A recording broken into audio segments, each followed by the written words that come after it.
Going on, man? This is ENigma. Yeah, and this is T-Nigma, and this is ENigmas Unchained.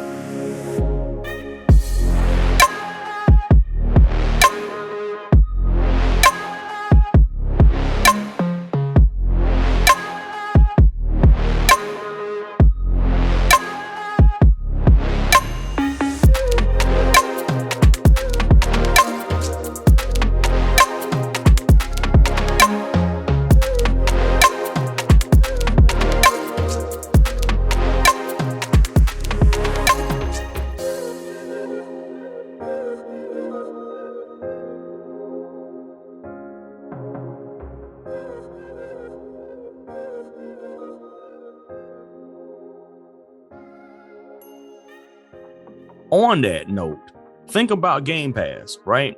Game Pass has cost Microsoft hundreds of millions of dollars. And then on top of that, there's a whole nother part of the budget on maintenance and also paying the people out that they actually come into service with. So it was announced today that Game Pass was down to 38% year over year versus last year was at 61. So that's almost a 20% drop.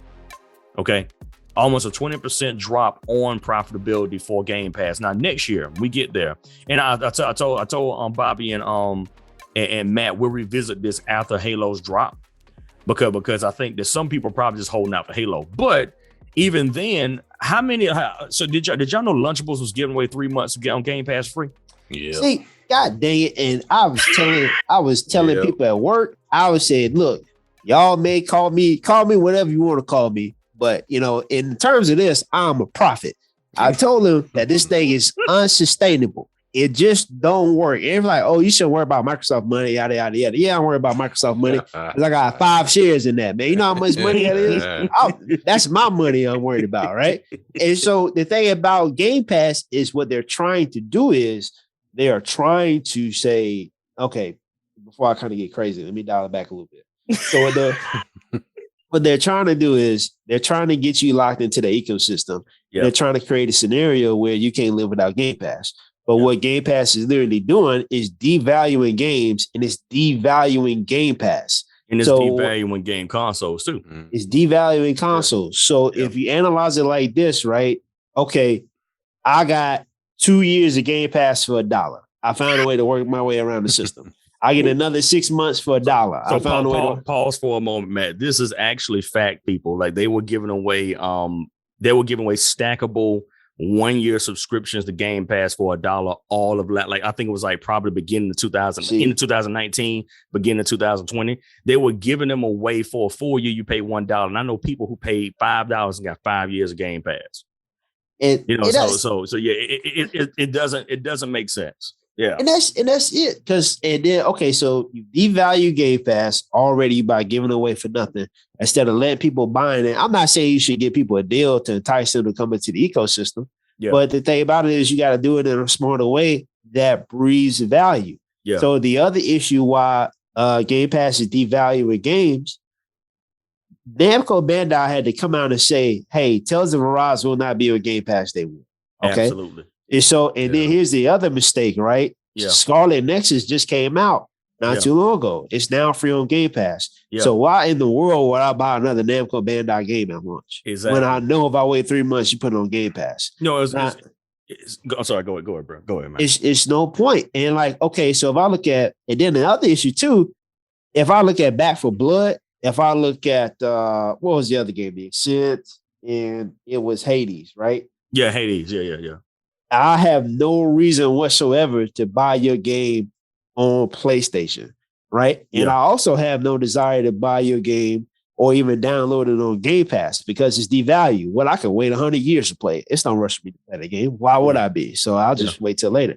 And, it's a damn sad state of affairs when one copy, or as far as sales are going, digitally and physically, that 90-something% of the sales of one game is going to one console. Yeah. It's a damn shame. And there's no parity. Yeah. Microsoft or Phil Spencer, they can't think of a way to fix this thing without throwing money at it. And so in their opinion, the strategy is working. I'm throwing tons of money at it. We are getting new people. Maybe not the way we want, but we still get new people. Yeah. Well, I got a big pot when I bought Bethesda. Let me spend another $1 billion to buy somebody else. Yeah. Well, you got to ask yourself the question, like, okay, like I don't think people are thinking about when you look at Game Pass. I ask the question like, well, who's this for? Like, like who is really Game Pass in subscription and gaming? Who's it really for? Because people always make the comparison. They'll say, well, Netflix, Hulu, everything's going into a service. That don't make no sense at all to me. Like, how we consume games is different, though. It's completely different. You're right. So if you look at the average gamer, right? Like the average gamer, you got different. I'm not going to sit here and label. I'm not going to categorize all the different gamers, but you got a gamer that looks at stuff and they get excited.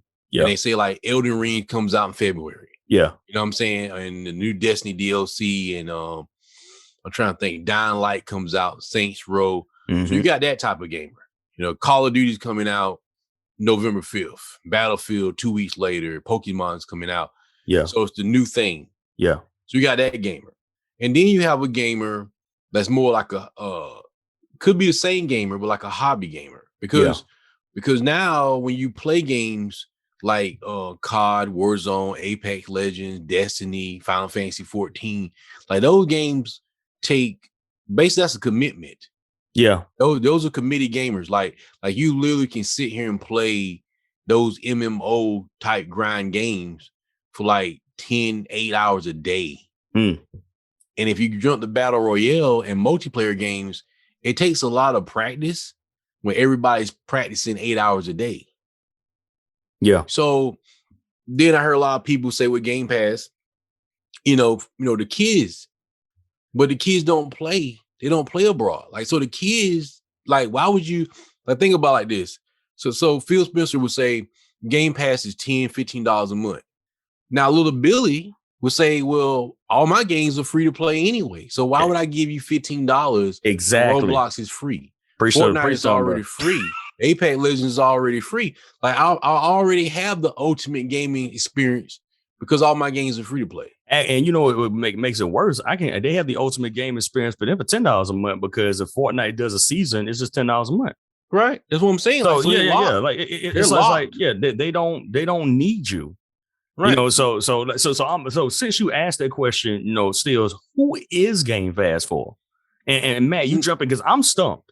I'm gonna tell you who is it for? Right. Yeah. Go ahead. So the thing with Game Pass, even though if you want to ask who is it for, they may not say it on paperwork, but their target demographic has got to be for the people that's 25 to 40, right? The thing about the 25 to 40 demographic is it's split. Because if you're 25 to about 30, you're still playing a lot of free-to-play games, right? You're still playing Apex Legends. You're still playing COD, Warzone. Mm-hmm. And then you may buy 1 or 2 blockbusters a year, right? And so Microsoft is thinking, okay, I get you in here, right? I know you play Apex. I know you playing COD. But instead of you having to spend money on these blockbusters, right? I'm just going to say you Game Pass for X amount of dollars a month. And then if you look at like something like the older crowd, right, they only buy a couple games a year.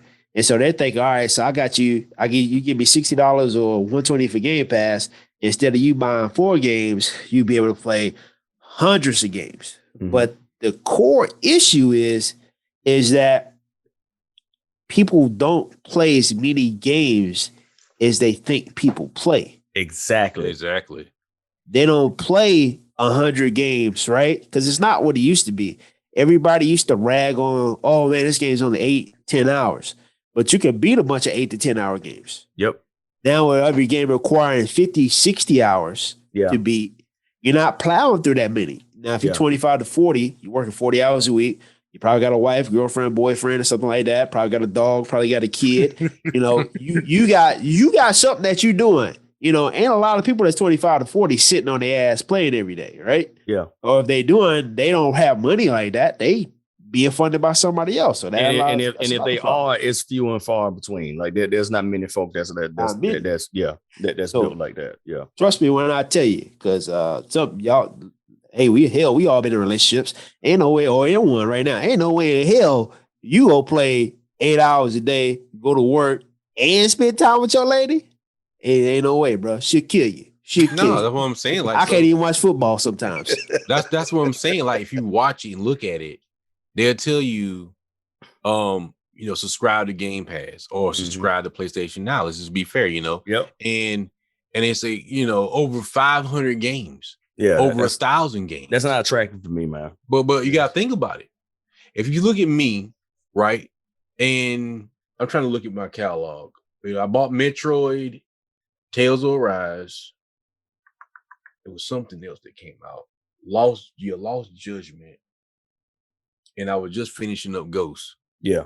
So this is where a lot of times I think a lot of the Xbox guys get confused when the PlayStation guys say we don't really need a service like that, because I'm already playing my maxed out amount of games.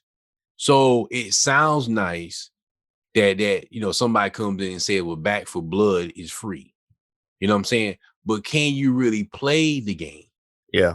You see what I'm saying? It's like Steam. Yeah, the games are $2 and they sound cheap, but you're gonna play it. Are you it's like are you buying it because of pride? Like, right. Like you buying it because you want to say that you got it because you want to fit in the in crowd, but are you actually sitting down to play these games? Right. And the answer really is no. And so most guys already know that. Like I like coming in, like even in February where there's a ton of games, like I can't play them all. Yeah. So I already know exactly what I'm gonna buy and what I'm gonna play. Yeah. So that kind of like puts that pushes the need of Game Pass out the way, because it's like if the only way it would work or subscription-based service across any board, all the games have to be on it. You know what I'm saying? It can't be just the exclusives, everything. Yeah. Like the whole entire card needs to be, everything that you buy would have to be on that service. And they would say, hey, you give us $40 a month and you don't even buy games anymore.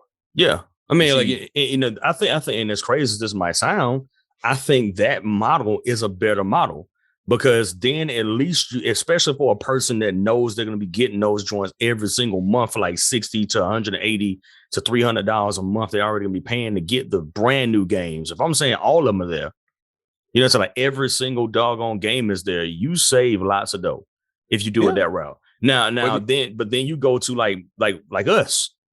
So I'm not buying, probably not, especially now, because I'm so disinterested in a lot of the games now because they all look the same, so I'm looking for like something that looks interesting, different. So that puts me down to now probably like 3 to 5 a year that really do catch my interest. And that's pretty much it. I'm not buying anything else. I don't want anything else because no offense, I don't want my backlog. I don't want to brag about me having a backlog. I just think that's stupid. That's one of the stupidest trends in gaming right now. Or, I got this backlog, man. I got this long backlog. I'm like, that's stupid. That means you wasted money. You didn't even that's like you buying a movie ticket and not going to the theater. I got all these movie tickets, but I ain't got a chance to go to the theater. Well, I mean, because human nature is that you want to go to, it's like human nature dictates when you go to the theater, you go to watch what you want to watch. So that's why you pay. It's like you go to like Swamp Foss, they got about 10, 15 movies playing at one time, right? Yeah. So like in a normal gamer mind, like, me and Toya, we're going to go see, let's say, the new Matrix movie. Mm-hmm. That's what we're going to go watch. The Game Pass mindset is you watch what we give you. You see what I'm saying? So, oh man, bro. So it's like, so that's where it fails, because that's why I keep saying, like, for me, it's not about it being worth it or not. It's about the fact that if you're not putting the games I choose in it at the time I want to play it, then it's irrelevant for me as a consumer. Yeah. You know what I'm saying? That's a fair point you just made there, because I didn't even think about that like that. They don't even just put everything up. They put stuff that they feel like you want in it and tell you that you want it. So that is like PlayStation Now is literally a unknown. Like they don't, when we were in meetings with them talking about PlayStation Now, it was one of the last things to talk about. Okay. It was one of the last things to even get on the docket. They were like, look, man, this is here. It's a service. Let's move on to the games. Right. Like that it wasn't the main course. It was like, this is an additional streaming income that if it fails, it is what it is. You know what I'm saying? But if we do well, then that's cool too. But they didn't make it the focal point of the actual gaming network, because we understand, like they do, which Microsoft for some reason does not, is that gaming has to be something that you feel. If you don't feel it, you will stop buying. That's how the consoles ebb and flow, is that you make a console that people can feel. I feel like this console pretty much becomes a character of its own in gaming. So as you see, like how people are like will take the PlayStation 5 and change it into different personalities. Same thing with Xbox, turn into a refrigerator, literally. But you know what I'm saying? But you know, like Transformer, man. You know what I'm saying? And apparently all the scalpers bought all the refrigerators too. That was funny. But you look at the situation around, you know, like how you even present the system. The system itself is a character that you're selling to people. They have to feel it. They have to feel like they made the right purchase. They have to feel like this is the right place to go. And if you're telling me when I purchased your system, the most powerfulest, most consolist console to ever console, and then immediately after, oh yeah, you don't even need that thing though, because we got Game Pass. You can get the S instead. You know, it's cheaper and it's less powerful. But hey, you'll run Game Pass. You know what I'm saying? So that it'll work because of course they sold like 3-to-1 S's versus the X Series X. Nah, well, see, okay, see, jumping into that. So like, I don't think people understand how bad off Microsoft is. Like, if you come and look, like he said, 3-to-1, they sold 8 million. So that means only at max, 3 million X's have sold? Yeah. So I always made the argument that the S is not even next gen.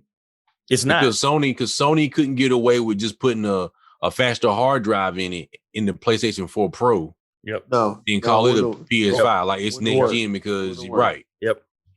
You know, so they got dragged for that, bro. Oh my goodness, they got dragged for it. And now here's my thing. I want to say this. I want to say this too about Game Pass. I'm gonna spin it another different direction. Now, sometimes I think Microsoft knew that it was gonna fail. Like, you know what I'm saying? Like, okay, hear me out now, because I'm a business guy, right? And Microsoft told me if I'm sitting in the boardroom and the guy comes in and showed me the statistics, and he said, well, we haven't made any money off systems ever. We make our licensing fee off the games. The only thing we make money off of is Xbox Live, right? So that means there's a budget for Xbox Live that's outside of.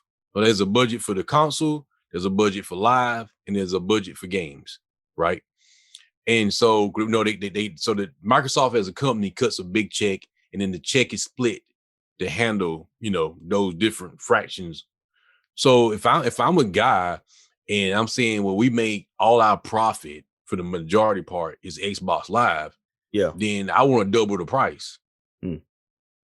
But I can't double the price. Not on paper. You see, I can't just come out and tell Matt that you're going to pay $120 for, you know, a year for Xbox Live. Yeah. But I can create a scarecrow service. Yeah. And call it Game Pass, cut a budget for it, and double the price. Yeah. You see, because ultimately it's all about profit margins. Yeah. If you're dealing with the boardroom, you see what I'm saying? So, now, like, here's the thing too, and I hate to jump in. You know, if you look at what they did with the games for gold, you know, the games they added, man, that's already factored into like the profit and budget, because it's probably about the same amount of money they was gonna spend with just when they were still doing good games with gold. Yeah. Because you can go around and, you know, you can, like, if we was Microsoft, you know, what's coming out next? Halo. You know, Halo. I'm not gonna count those. Like well, I mean, because that's Microsoft. You know what I'm saying? So that's you know. So if you look at, like, I'm trying to think, like Saints Row. You know what I'm saying? So Microsoft will wait a little bit longer to kind of see what the numbers look like on their own system, so it's easily then to go to THQ. I think THQ. Yeah. So you go to them and say, hey man, look, you don't have any traction on our system. You know what I'm saying? So basically you ain't gonna sell nothing. You know, that's just basically what it is, because that's the whole point of taking pre-orders. The whole point of pre-orders is to gauge what the sales may be, and what, you know, so if you're not that good, you can delay the game. You know, or you can spend more money in marketing. Maybe cut a demo, you know what I'm saying, to get the numbers where they try to get the numbers up to where they need to be. And so you know, so it's like, well, hey, you ain't gonna sell nothing. So how about if we cut you a check for $10 million? Yeah. You see 10, 15, whatever Microsoft deems worthy. And, you know, and they go back and forth and they say, well, hey, you know, we weren't going to make nothing but let's say we weren't going to make nothing but 10 million.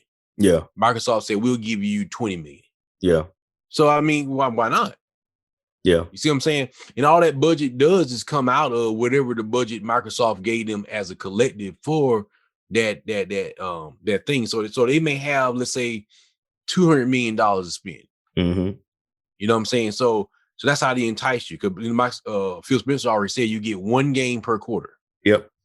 You see what I'm saying? You get one major release per quarter, and then everything else will be indie. And I'm pretty sure the indies don't cost much money. No, they don't. I mean, like a basic indie production buy-in is $10,000, like from the developer, because they have to kind of pay them to do the work. After that, you know, like most of this stuff is dividends. You know, it's like it's like most of the time the indie developers are coming with their own gear. They just need the kits from the developer. So if they come to PlayStation and they do their iHeart Indie program initiative, they have to go through that program. Once they get qualified, they get $10,000 to get a kit. And once they get the kit, they get to work. But they pretty much like eat most of the cost because it's still their game. And maintenance and stuff like that is still on them. But PlayStation is pretty much like throwing away the cost to actually platform on their system for profit when it comes to stuff like that. So because it's so cheap to make an indie game. So, yeah, I mean, and that's what I'm saying. That's one of the reasons why like people like Sean Layton and a couple other guys are speaking out against AAA games. Is because the creativity on Bubble has closed on AAA games. You know what I'm saying? Like we're only going to keep getting spins of what we've already gotten so far.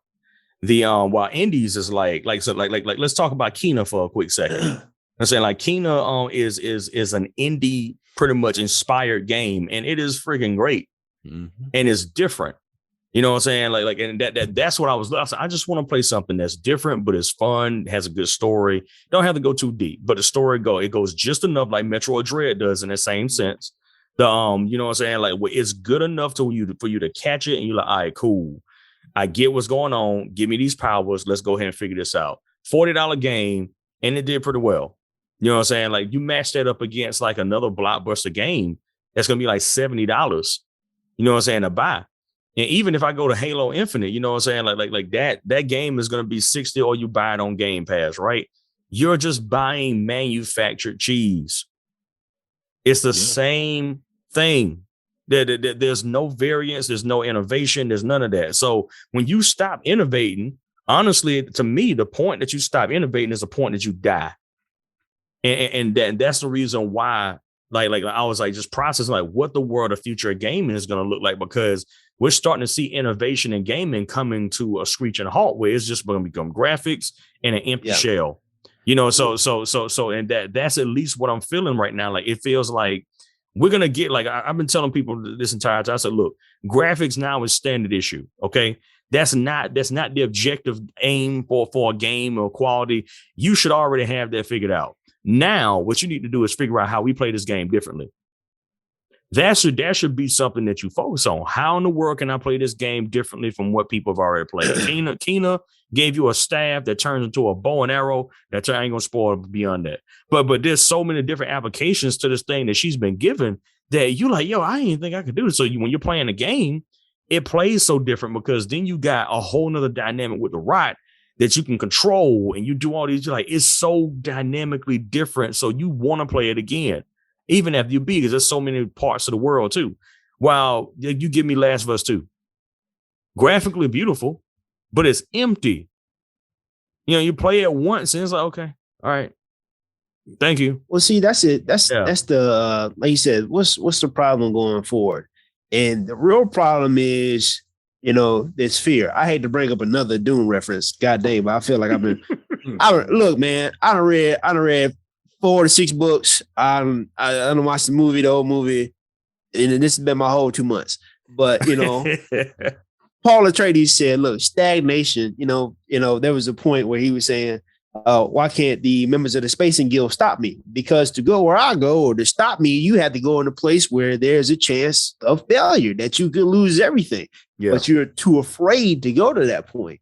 And what's happening now is there is, outside of maybe Capcom and a few other studios, there is just fear because there is a fear of failure because, you know, reeks of fear, bro. Yeah, they playing with too much money. And I kind of get it a little bit too. But until they start taking risks and until they start putting out games that people that may push something forward or change something or just would be one super big risk, you know, it's going to be in a state of stagnation. And we're going to be like this for a while until somebody with a, you know, with some brass balls on them says, all right, hey, we're going to make a new game. We're going to do something that's not focused on multiplayer. We're going to do something that's not focused on microtransactions. We're going to do something that doesn't have that's not open world with pointless things to do. We're going to do something different. And until that happens, we're going to get a lot of the same games, man. You know, but the PS2 era where you had something different to play every couple of weeks, that's every couple of weeks, bro. That's dead, man. Like that's dead. Literally the go-to gaming is PS2. Yeah, that's gone, like that was to me the golden era of gaming. There was so much different to play when you picked up a PS2. Like if you picked it up today, you want to play a fighter, there's plenty of fighters. You want to pick up play RPG, plenty of RPGs. You want to get an action adventure in, go ahead and figure that out. And then on top of that, they made characters that still stick today. Like they made people that you like. Like so as an avid example, Sora.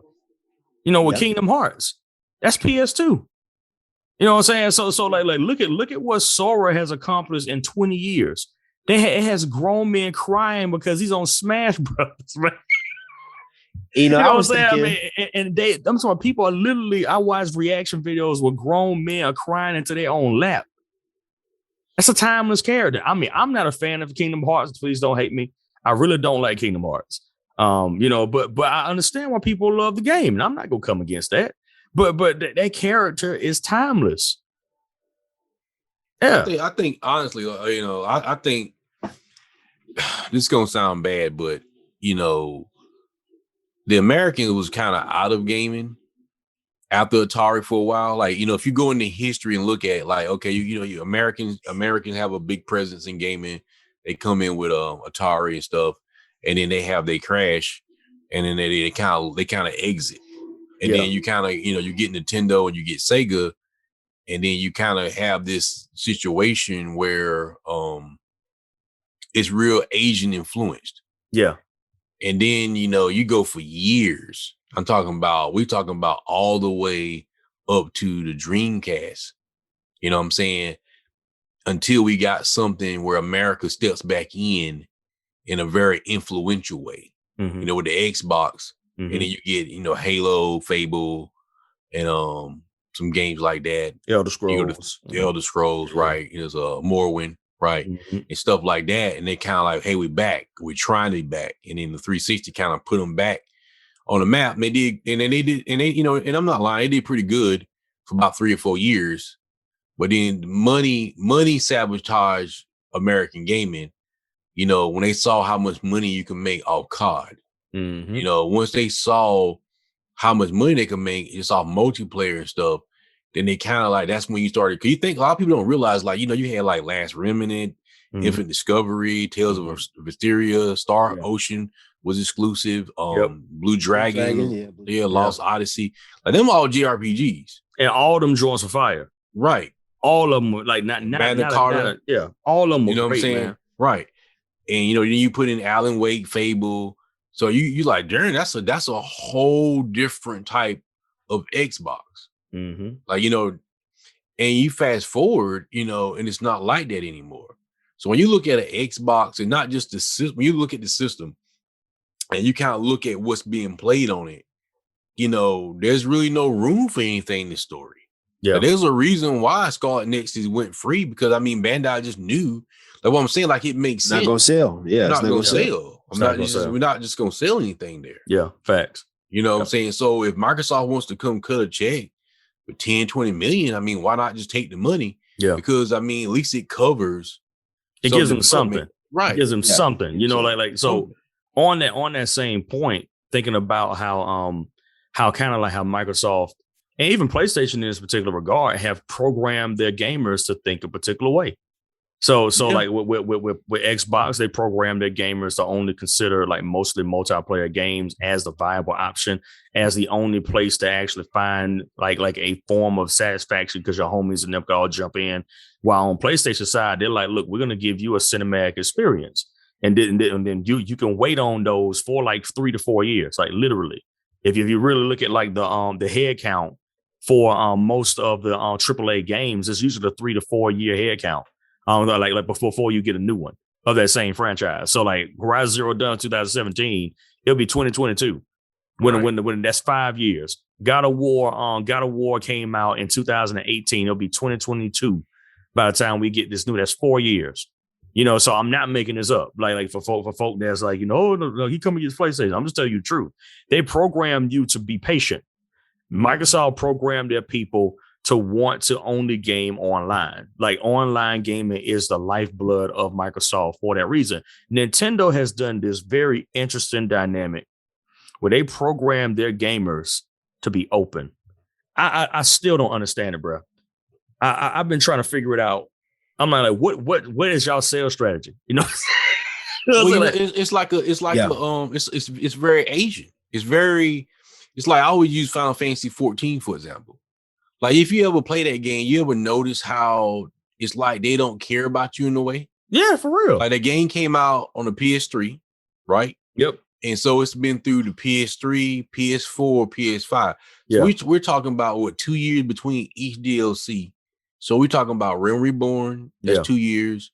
What's the thing called? Heavenly Sword. That's 4 years. Stormblood is 6. Shadowbringers is 8. So Endwalker's 10.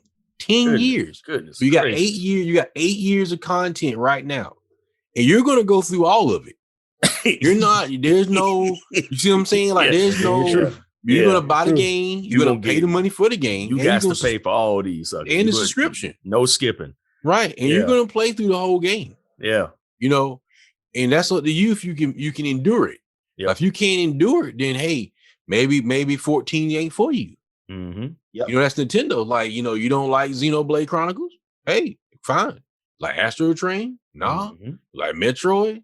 No. Mario?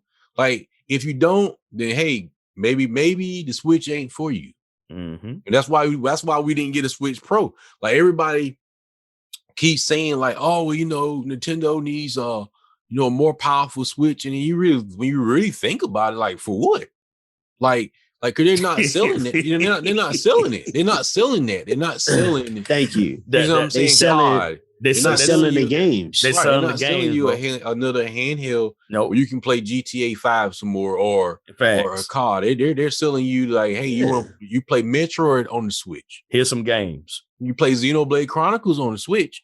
You play, Mario and Yoshi and Kirby on the Switch. You play Animal Crossing on the Switch. And that's why you play the Switch. Yo, get this right here. I'm just gonna read. I just had to look up the Final Fantasy 14 DLCs. And I just got to read them out because it's crazy. 2013 Realm Reborn. 2013 in the year A Realm Awoken. 2014 early 2014 is March Through the Maelstrom. July 2014 Defenders of Erzia. I stopped at Dreams of Ice, which was October of 2014. Before the Fall was 2015. Heaven's Ward was 2015. Stormblood was 2017. Shadowbringers was June the 2nd of 2019. And then Endwalker is coming out in November. Mm-hmm. So you have, and what's crazy is that they grew every single time. As a matter of fact, people made documentaries on the impact of Final Fantasy 14 on families. You seen that joint? Yeah. But see, that's it. That goes back to what I was saying earlier, man. About Nintendo, Toriyama, or whatever like that. Mm-hmm. Sometimes you can't let, and it's good to listen to feedback from the fans. But if you are an artist, or if you're creating something, sometimes you got to shut out everything else and just put your head and just do what you do. Just because if you go with paint with red and somebody says you should paint with blue, and you mess up your whole formula. Okay, well, I'm not good with blue, so I'm not going to do it. But, there's some other people that can do blue. You might want to holler at them. Yeah. You got to stay in your lane, and like going back to what Bobby said about the American companies, man, it's the same problem. And it's really why, and it's why something like Squid Game is so popular right now. Yeah. American media is consumed with earning money. And I get it that, that's the whole point of doing business is to get paid. But there is just a void of any substance. There's just a void there. And like something like Squid Game comes through and it just, all right, I'm going to take over. Like something like Tales of Arise came through, like, all right, I'm going to take over. Yep. Because, we just make it what we make and we hope you like it. If you do like it, you go throw some money at us. That's it. Yeah, that's it. I mean, like it was funny because like a couple months ago, about 6 months ago, I'm trying to think. Somebody told me I should watch Sweet Home. Right. Okay. And so it's Korean too. Yeah. So it was on Netflix. So I watched it. And I said, that's pretty good right there. So that's like Resident Evil or Biohazard mixed with pretty much Tokyo Ghoul. Yeah, manga too, a manga. Excuse me. Yep. And once you watch that, he'll say, well, if you like that, then hey, check this out. Yep. And then I saw the Yin Yang Master. Oh man. Yeah. Yes, sir. Yeah. Yep. Yeah. And then I told her, I said, I'm gonna be honest with you. I said, if this right here gets if people find out about this section down here, I said it's gonna be a wrap for the American part. I said, because I said it's only gonna take that. It's crazy because I told her that. I said it's only gonna take one of these to catch on. Yep. I said, because these are very well written. Yep. And I like they're very anime-ish. Yep. But I said, but more live action. Yep. Real people. Yep. And then Squid Game comes and it's gone. Like number one show ever on Netflix. It beat Bridgerton. I didn't even think that was possible. It beat Bridgerton in like a week. Well, see, the thing about Bridgerton is that's one demographic. That's okay. That's women. Just right? one. Yep. Yeah, it's this one demographic. Yeah. Squid Game touched damn near everybody in some type of way. So on that right there though, right? So my theory was, and I remember I told my wife this because we're watching a show right now. We do Viki. I don't do Netflix. I haven't given Netflix any money since 2017. But we watch Viki, and Viki does. They have Chinese, mainland China, Korean, Japanese, Taiwanese. They do all their like dramas and stuff like that. They got special deals with like Kokawa and SBS and a couple of people to actually get their shows drop on there. And I told her, I said, once America gets over the subtitle situation, that's it. And what I found as far as me, one of the most interesting commentaries that come out of Squid Game is that people hate the dub, so they switch the sub. And I said, oh well, look at that. I said, so now the sub situation is about to die in America. Where like most of the people that you talk to, even with anime, they're like, I don't like watching those stuff with anime subtitles. And we've been telling people for years that it is the best way to watch it. It's either you understand Japanese and don't need subtitles, or you got Japanese and you need subtitles. The dub to me is like literally you only find a few of them that are like the absolute best version, but it's it's like 1 out of 100. Usually it's very good when it's dubbed. So like I was like, once they get over the dub sub situation, Korea's gonna blow up. And lo and behold, like you said earlier, Squid Games drop. They have compelling characters. Mm-hmm. The story's pretty simple, but they have compelling characters. And it's a damn shame. It's a damn shame that these American studios or whatever can't get out of their own way. Tell something great. What's crazy? Damn shame. Let me tell you what was real crazy. And this is real messed up because Homeboy wrote this in 2009. That was before Hunger Games got into theaters, right? He wrote this way back then, and they still wouldn't let him in, right? Now I'm processing this on my side. Now before that, there was another before him. It was Battle Royale. I think that's probably the reason why, because they got a very bad perception in the West. I love that movie. But Battle Royale was raw. It was raw. And it's still raw. I mean, it's still raw than Squid Game. So if you watch Squid Games, you want to watch something else like that, look up Battle Royale from 2000. It's a 2-hour, 30-minute movie, and it will rock your world. Like it is like the grandfather of this particular type of genre when it comes to like at least for me, when it deals with like that genre, like putting people in a situation of survival and pitting them against each other for a few days. But Battle Royale, man, put that thing down on your list to just go ahead and put that out. But what Squid Games ended up doing is proving the point that we're talking about. The issue that we're seeing in gaming and geek media is that there is a popularized agenda propagandist thing that they got going on over here that forgoes making great characters and good stories. So what they end up doing, instead of making a great character, they'll take a character and they'll recycle it and they'll clean it into something and try and change it into something that it can't be. You know what I'm saying? Like, so you took, like I said, you look at, you take Superman, who can literally blow out ice breath, and you give him a sign saying climate control and there ain't no plan B. When this dude literally is the solution to that. If you just flies to Antarctica and literally freezes the freaking and he can like literally make glaciers. He can make glaciers with his breath. Let's not get it twisted. He can make glaciers with his breath to restabilize the Earth's atmosphere and climate control. If you saying that there ain't no plan, there's no planet B. He has the solutions, and you got this dude standing outside with a sign up. That's what's wrong with American media. And gaming media now is on the same path. If folk do not find a way to tone down the cost for making these video games, 1, 2, and they do not get themselves into making mitigated risk for when they're dealing with video games, there's a way they can mitigate these risks by doing something very interesting and actually marketing it in a way that makes sense versus it just being blasted out the NBA. Because most people they don't care. They don't care about that. Football folk don't care about that. Like that's the majority of folk. They're like, it ain't sports. You know, so what do they care for? Most of them cats don't really care. So stop advertising to them. Advertise to people you know that want to buy stuff. Put it in front of people that you know want to actually buy. Don't put it on IGN anymore. No offense. IGN don't sell y'all no stuff. They're probably making it harder for y'all to sell stuff now.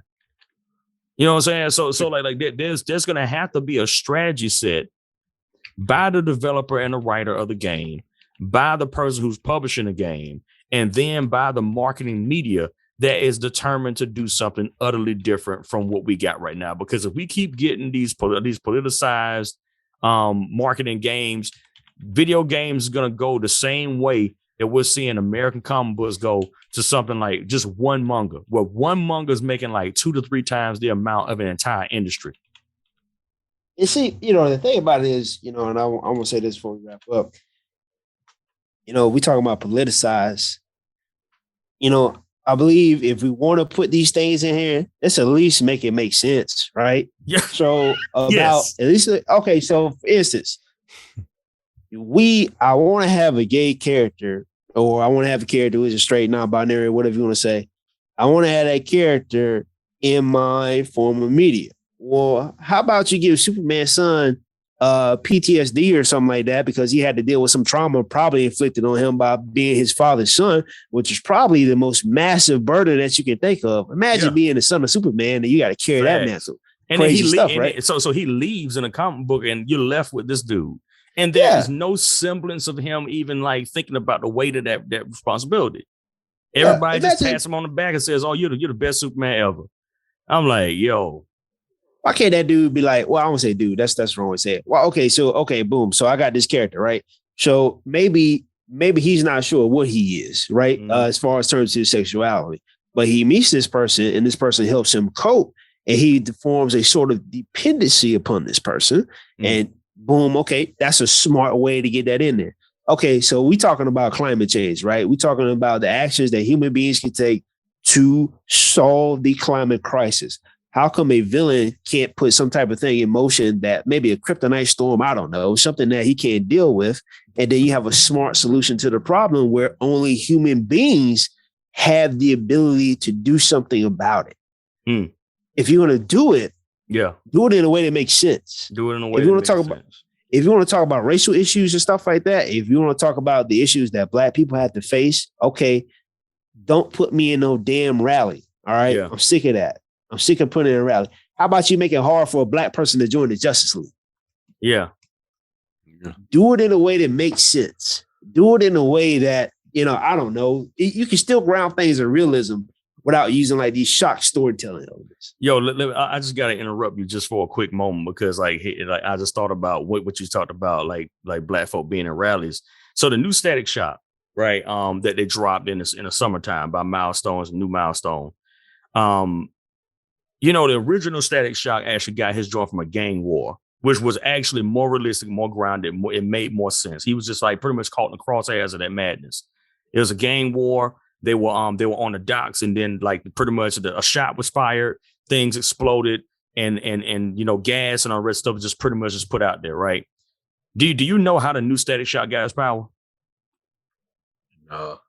Do you know, Matt? No, I didn't look into it. I haven't read it in a while. You want me to tell you how he got his power? Yeah, lay it on me. Are you ready? Yeah. Are you ready? He was at a Black Lives Matter protest, and cops threw out "quote unquote" experimental tear gas, and that's how he got his power. Experimental tear gas. That's what I was saying earlier. Like you can tell there's a that you can see what they're trying to do. It's like they're trying to connect to the kids. They feel like, okay, how do we get disassociated kids? It's kind of like this. It's kind of like, you take the Fortnite kids, right? Mm-hmm. And the hope is that one day they'll stop playing Fortnite and play Assassin's Creed. Mm-hmm. And they'll play, Final Fantasy or God of War or something else. Like they're growing into something else. But a lot of these kids haven't. You see what I'm saying? So there's a lot of kids that would play Fortnite, and they might be 10 now, let's say, and they're gonna play Fortnite till they're 20, 21. And then the developer, right, will look at it and say, hey, like, how can you get somebody? Because like I'm saying, they're not really like us because we would have more of a foundation. So you got a kid here who's really never played anything besides maybe Fortnite and try Apex Legend and Warzone. And they ain't been gaming like they would say, well, I'm a gamer. I've been gaming for 15 years. Or I've been gaming for 10 years. Yeah.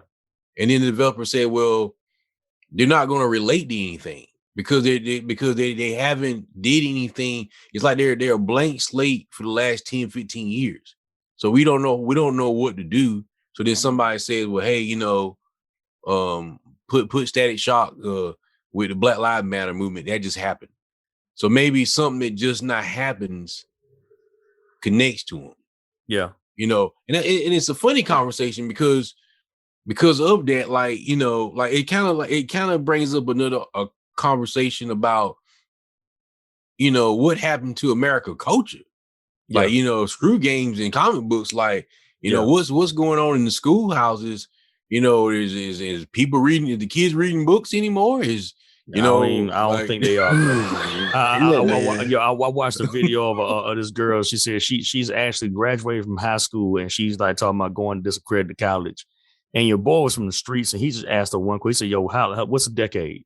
She could not answer the question. Yeah. I'm gonna be real with you, man. These, and this my observation, and y'all probably see it too, because y'all work with younger people or encounter younger people every day. They lack so much foundational skills that it is it's pretty insane. Yeah. As far as their knowledge go, their knowledge is only what has been taught to them or what they get on TikTok. That's another problem. Because that means they could be easily victimized by disinformation. And they also cannot speak. They cannot talk to people. They cannot formulate true conversations. They can't express what they want outside of, wild emotions, outside of anger, outside of, supreme bouts of sadness. So it's pretty wild stuff, man. Wild stuff. I mean, but like as crazy as it is, like our mediums kind of provided a salve for stuff like that for us when we were kids. It's very true. So like you look at video games when we were kids, like there were themes in games like like even though Cloud didn't have the best character, you know what I'm saying? There was a bit of sadness about Cloud because he really didn't know who he was. Like when with a spoiler alert for folk that I hope you beat it by this time. But if you ain't, they ain't my problem. Live on a rock. It's not my problem anymore. But so you got Cloud Strife who literally was impostering Zack the entire game without even knowing it until he got to Sephiroth, and then he resigned his fate to Sephiroth because he realized the only reason he was chasing him was because he was supposed to. So then you get to the end of the game. It's now a fight against what he was his but it's a fight about him actually being himself. Yeah. Finally being strong as himself versus Sephiroth, versus him taking up the sword as Zack as Sephiroth. The same, and it's crazy, like foreshadowing in the story put it, he beat Sephiroth on his own. That's how this whole thing started. He killed Sephiroth in the beginning, but for some reason he forgot that he had that same power. And at the very end, he beat Sephiroth again. There's a theme in there for a child, you know, like a 14-year-old Trevor on ENigma was in that situation, looking at that and was like, "Yo, this dude was like, we don't even know, right? He didn't even know who he was, but he figured out who he was, and there's strength in that. Yeah." Right. You can be better than what you are. You can be better than what you are, and you don't have to be like somebody else to be a better version of you. That's what I got from that game when I was like 13, 14 years old playing that game. Now let's zoom to video games from now, right? TV shows from now. Now it's just, hey, the power of friendship. You know, well, if you get that, if you get that. Yeah. Yeah. Like so you get that. Yeah. Because that's why I was saying, like, you know, I'm a little older.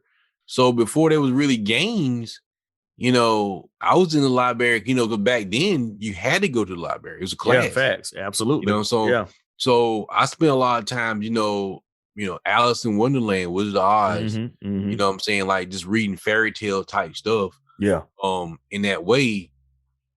So by the time I got the games where they could present a story or some level of fantasy or try to tell some type of story, you know, my mind was already maturing it that way to comprehend it. Yeah. Like it wasn't that I didn't understand Zelda. But when the lady tells you, hey, you need to go get these Triforces and stuff, it wasn't the fact I didn't understand the story of what was going on. It was just like, you know, this was the first time I played anything like this. Yeah. You know, same thing with Metroid, you know.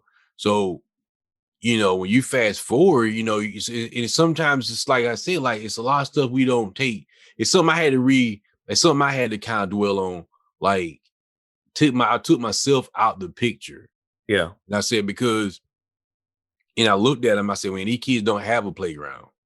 These kids don't have, you know, the backyard basketball goals where you're socializing and stuff. You know, they don't have the after school programs. Yeah. You know, they don't take art and music in school anymore. And they don't have library classes. So there's a real disconnect from, you know, that on that normal level. And so by the time you get the games and stuff, it's like they just don't know. Like they have no idea.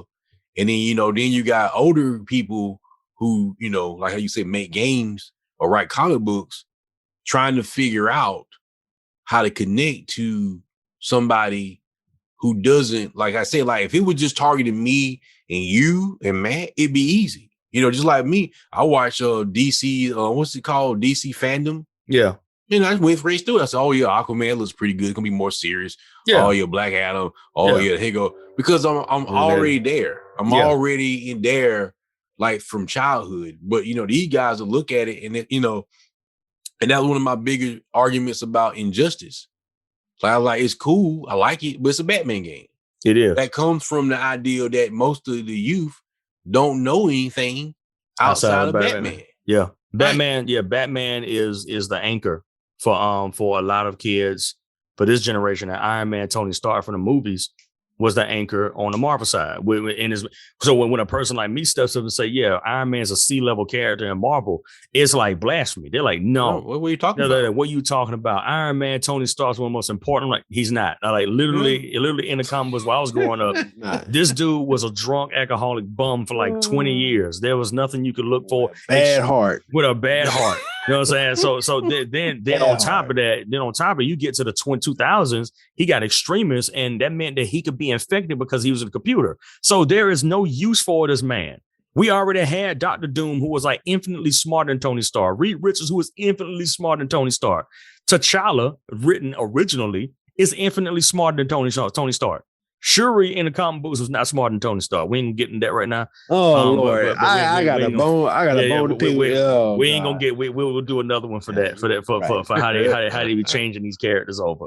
But any final thoughts before we close this out, man? About like what you think about the gaming situation or just geek culture in general?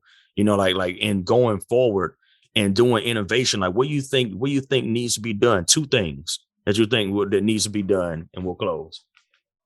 Well, I believe right now we are at an impasse, and there's two things that need to be done to get us on the right path. One is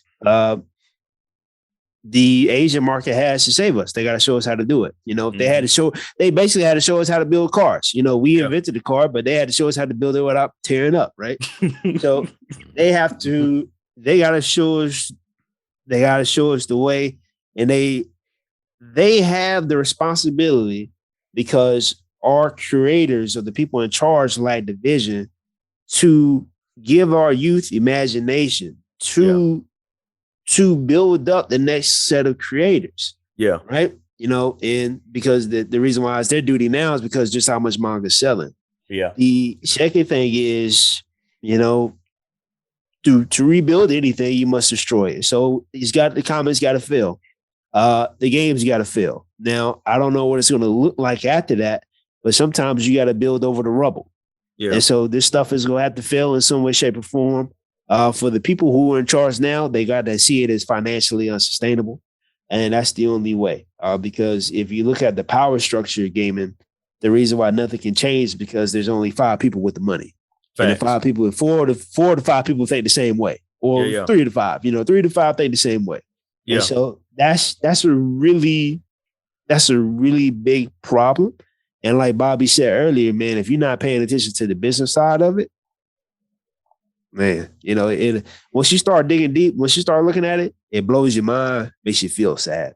Facts. Makes you feel real sad. And so that's 2 things. Like I say, Asia's going to have to lift us up, and the current infrastructure we have will have to fail. Now, I hope the failing part doesn't happen. I hope there's enough smart people in the room to say, okay, we're on the brink of absolute destruction here.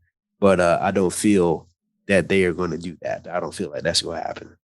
Steels, what you got, man? 2 things. Yeah, I just kind of agree with Matt. I've been saying this for years. I think, it's not because I want it to happen, but I think you can feel it in the air. Yeah. Well, I think it's just Microsoft. And I don't want to, I'm just being real. Like, I don't want to come off as a fanboy. Like, well, that's what you want. And I just think that like they. I got to go. Well, for the reason being, because in their mind, that's like Microsoft wants to win. Like Microsoft wants to win by any means necessary.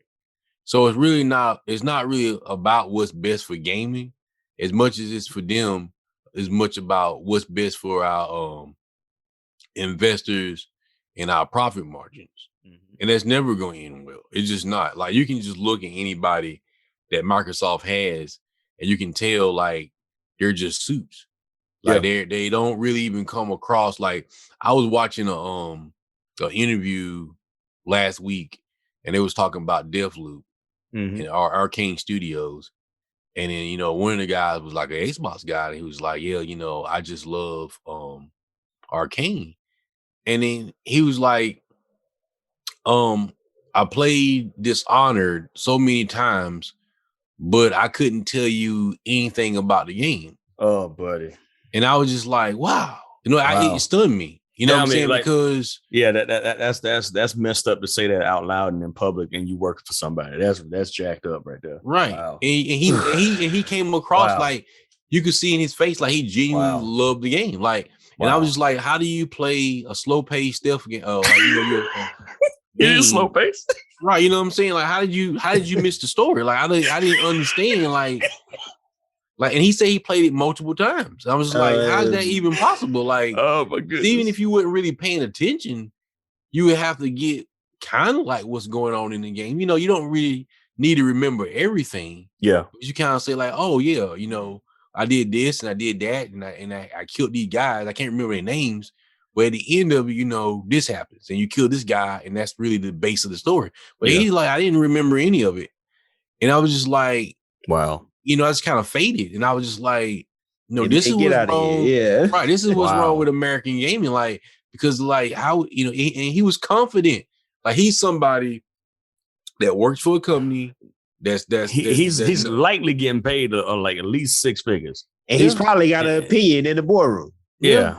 And it's like, and you in this video you're doing, like millions, hundreds of thousands of millions of people are going to see it. Yeah. And it's like, you're very comfortable telling everybody that you played the game, but you didn't play the game. Right. Because how do you like Arcane? Wow. Like, how do you even like the game? Like, that's what I'm saying. Like, how can you say I like the game, but not know anything about the game? Like as crazy as that is, I've seen it in PlayStation. People who have not the slightest idea what this game is about, they probably turned it on, like looked at the first bit, twirled the girl or guy around in the game and shut the thing off. And how they try and sell the people who actually are gamers on the fact that they care about the game and not the money. We know they want the money. That's never been the issue here. We understand we're a capitalist nation. Money is there, absolutely. But why not enjoy it while you're making money, right?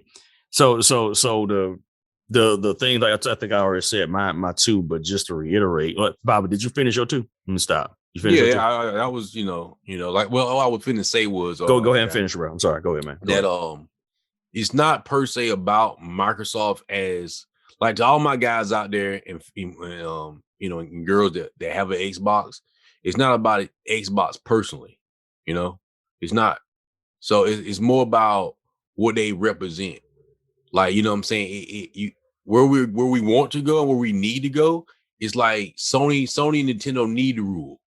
You see what I'm saying? Because if it doesn't go that way, then all we'll have is microtransactions. Yeah. And what you call it. So that's my whole point. Like once and Microsoft still is what you would consider American gaming. No matter if Sony outsells them here in America, it's still Microsoft is the staple. You know what I'm saying? Like, Bethesda, Microsoft, EA, and once they see Microsoft fall, or not just go out of business per se, it could even be where Sony's at 100 million and they're only at 15 million. But something needs to come in. It's kind of like what happened to Sony. Sony comes out with PS3. Sony wakes up though halfway through the generation to figure out that following Microsoft is going to put them out of business, because that's what Sony was doing when they first came out with PS3. They said, well, hey, let's just kind of, Microsoft is doing well. Let's just kind of follow this trip. Let's make these first person shooters and make these online games. And this might be the new trend. And then what Sony started figuring out was that the trend was dying, and then around PS3, that's when they kind of started changing, going back to more, they didn't go back to PS2 per se, but they did try to figure out a way to change their trajectory in the sense of saying, hey man, we need to get back to these story-driven games, more something that has a lot more substance. And then you kind of see them pulling back in PS4. They were trying some stuff, and they're still trying to keep some balance. Yeah, it's not about Sony being perfect or not, but it's at least the attempt just to have balance, to be popular, to meet the quotas, but to still say, hey, we got Ratchet and Clank, we still got a Kenya, we still got this Final Fantasy game.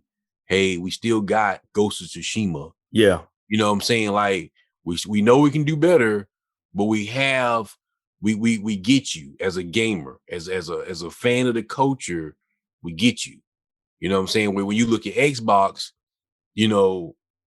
where you see a fantastic game like Alan Wake, and it just sits there, and then you find out that they told the developer that we didn't want it. Yeah, they didn't even want. Like, this is the same people who made Control.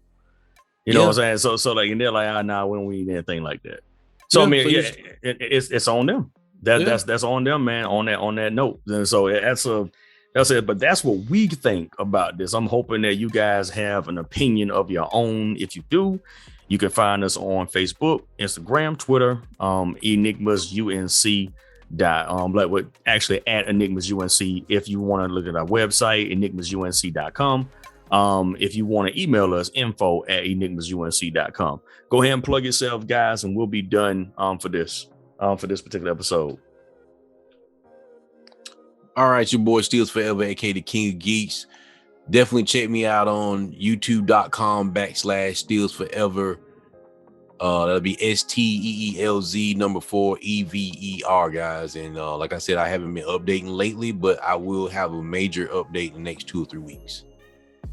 All right. So once again, this is Matt, one half of Geek Syndrome. Just remember, you can find us on just about everything where you can listen to a podcast. So that means Spotify, Apple Podcasts, Stitcher, Verb. We're on Facebook Podcasts now, and a bunch of other platforms as well. So check us out. We always drop something every Friday. The last bit of content was top 5 anime, what manga that we're reading right now, and also get ready for the Dune 2021 review. That's on the way. Listen to us anytime. Bet. And this is T Enigma with Enigmas Unchained.